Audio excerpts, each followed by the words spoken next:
He had so many plans and so much more to achieve. It is the darker side of sport and of life in the north that for so long was hidden away, unspoken of.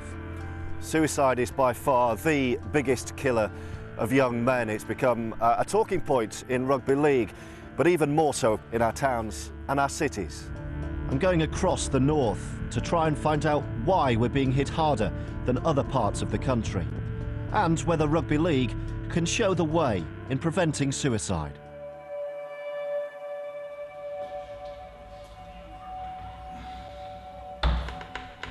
Leeds, Wigan, Bradford, Great Britain. Terry Newton was a massive name in rugby. What happened to him 3 years ago shook the sporting world.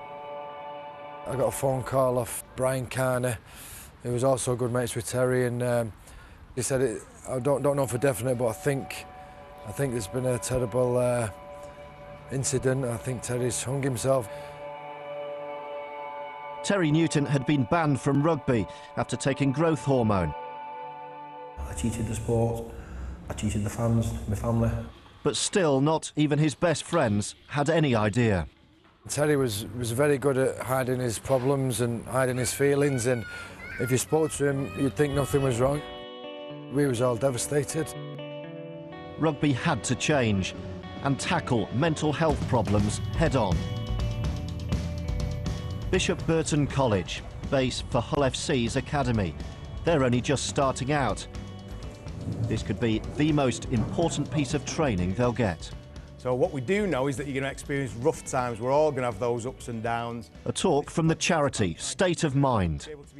The focus for us is if you can get people to be mentally fit, deal with the ups and downs of life, then the potential is you may not feel overwhelmed or in those situations where you feel there is no other way out. Being restless, so it's hard to sit still. Be able to spot that quite easy from here. Phil's an NHS practitioner. Jimmy Gittins, a former professional player who was initially paralysed after breaking his neck. His physical injury led to a psychological battle. It was just more the fact that what I'd been given as a prospect of life, I didn't want. I don't suppose anybody would. The darkest point came to me when I asked my brother to put a pillow over my face. I felt like that was the only option I had. Clearly my situation was quite horrendous. I wouldn't wish it on my worst enemy sort of thing. But at the end of the day, it's the cards I've been dealt, and I've got to get on with it and deal with it. But even without an horrific injury, professional sport brings huge stress.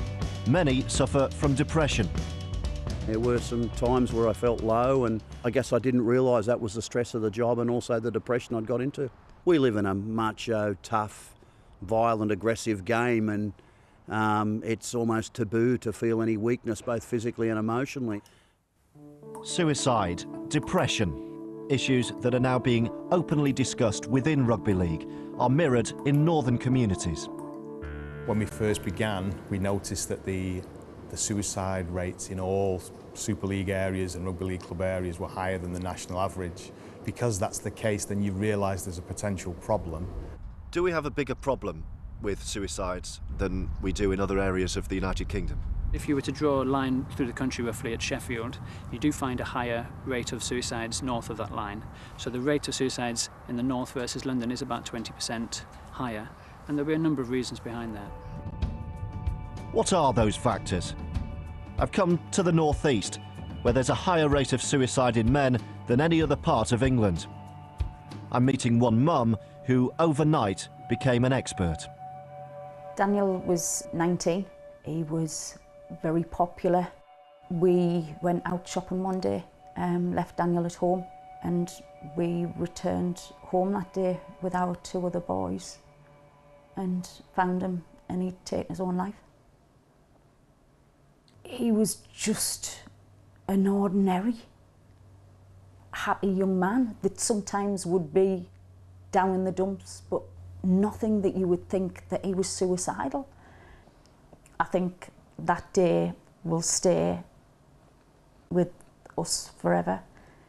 There are some days it's easier to manage than others, but fundamentally it destroys who you are and your outlook on life.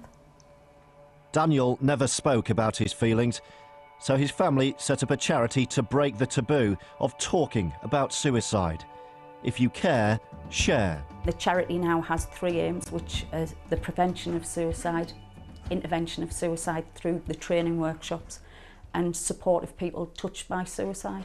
Unfortunately, the numbers increase that we are supporting, and although we're only a small organisation, this week we'll hit over the 200 mark for the people who have been touched by suicide. Why do you think there's such a high number of suicides in this particular area? There are a lot of people say that it's because the employment rates, men's roles are changing, but I think predominantly the reason why we have a problem is that it's still one of those real men don't cry or show their emotions.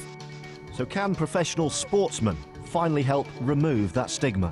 These are iconic figures in their local community, and if those figures talk about mental health and talk about their own mental health challenges, then it gives, it gives the okay to everybody else to feel that they can talk about it. It's August, game 25 of the Super League season.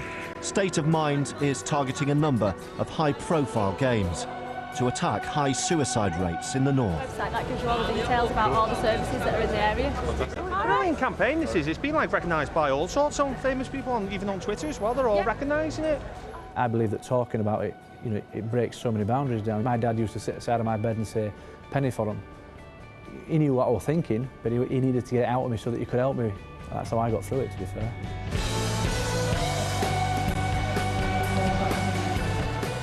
We were at one of the particular games in that weekend, and a person came up to us who talked about their particular circumstance.